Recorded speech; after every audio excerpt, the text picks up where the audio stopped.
নোয়াখালীর বেগমগঞ্জ উপজেলার আমানুল্লাহপুর ইউনিয়নের কোয়ারিয়া গ্রামে শনিবার বিকেলে এক গৃহবধূ বিষ পান করে আত্মহত্যার চেষ্টা করেছেন।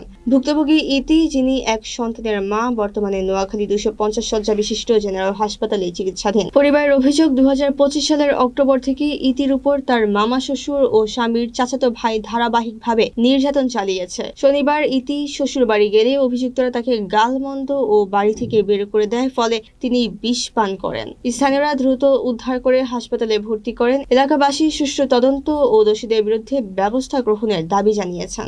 মুখের ভাষা ব্যবহার অতিরিক্ত খারাপ ভাব বলছে। বারো বেড়ার সাথে থাকি না, মহিলা আইতেছে, তোরা উঠোস না, মারোস না কেন? সালমান তুই আইস না কেন? হ্যাঁ, সালমান মায়ের নাম কি? ঝর্ণা। বলতেছে হে ছেলে কিছুই করে না। এগুলো বলার পর আমার মানে নিজের থেকে নিজের ঘৃণা লাগতে আর নিজের সহ্য না করতে পারি। যখন আপনার সাথে এই অসামাজিক কার্যকলাপটা হয়েছিল, তখন কেন আপনি প্রশাসনের কাছে আসেননি, মামলা করেননি কেন? আমার স্বামী বলছে এর মান সম্মান চলে যাবে। আমি তখন বুঝি নাই, এখন বুঝছি যে এদের সর্বোচ্চ শাস্তিছে। আপনারা আমার একটু সহযোগিতা করবেন। ভিডিও গুলো সব আবার ফেসবুকে দিয়ে দিব হয়ে পেলে আমার কিভাবে ভিডিও করছে আমি সেটাও জানি না। ফার্স্টে ঢুকছে আমার জামা কাপড় দিয়ে, আমি মানে হালকা প্যাডের উপর থেকে একটু জামা উঠে গেছে, এটা ভিডিও করেছে। ওরা আপনার বাসায় কেমনে ঢুকে?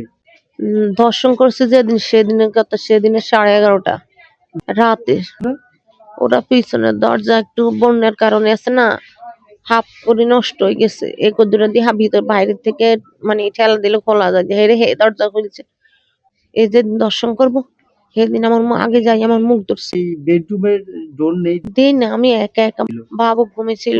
এখন এই কথা কবি না কই মুখটা টিপে ধরে এরা দর্শন করেছে। আমার ছেলের গলায় ছুরি, আমার ছেলে তো ঘুম, আমার ছেলে কইতে পারবো না। আমি হেড 500 দিচ্ছি না, আমি ছাড়বো না। আমি টেবিল 2 টাকা দে, ধরো 5 লাখ টাকা দিবি। 5 লাখ টাকা দাবি করছে। আপনি অপরাধীদের বিচার চাইবেন?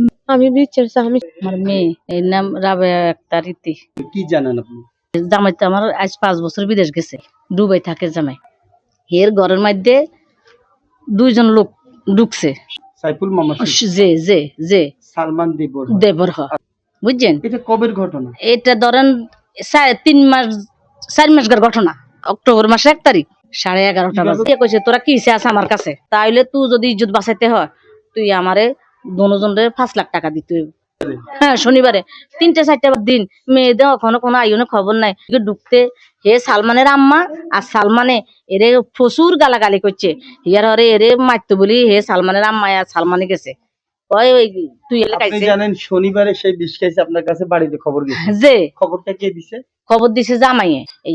ইতি দেন আঙ্গ বাড়ির যাই বিষ খেয়েছে।